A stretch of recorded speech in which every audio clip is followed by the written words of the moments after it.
Genesis chapter 3.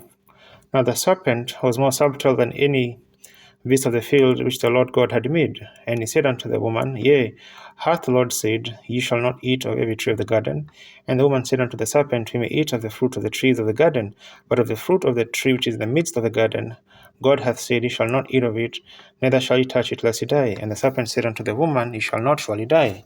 For God doth know that in the day ye eat thereof, then your eyes shall be opened, and ye shall be as gods, knowing good and evil. And when the woman saw that the tree was good for food, and that it was pleasant to the eyes, and a tree to be desired to make one wise, she took of the fruit thereof, and did eat, and gave also unto her husband with her, and he did eat.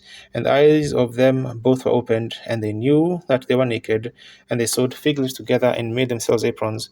And they heard the voice of the Lord God walking in the garden in the cool of the day, and Adam and his wife hid themselves from the presence of the Lord God amongst the trees of the garden. And the Lord God called unto Adam, and said unto him, Where art thou? And he said, I have heard thy voice in the garden, and I was afraid, because I was naked, and I hid myself. And he said, Who told thee that thou wast naked?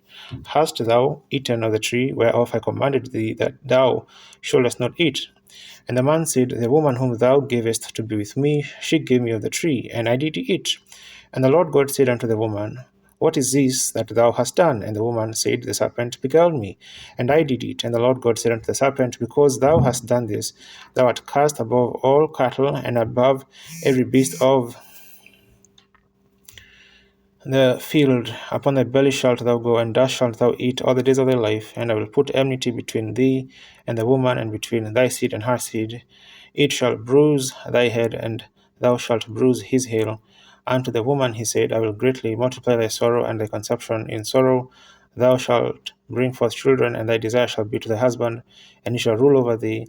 And unto Adam he said, Because thou hast hearkened unto the voice of thy wife, and hast eaten of the tree of which I commanded thee, saying, Thou shalt not eat of it, cursed is the ground for thy sake. In sorrow shalt thou eat of it all the days of thy life.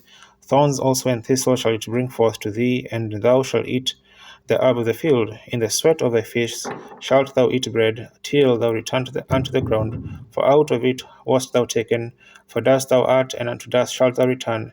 And Adam called his wife's name Eve, because she was the mother of all living. And to Adam also and to his wife did the Lord God make coats of skins and clothe them.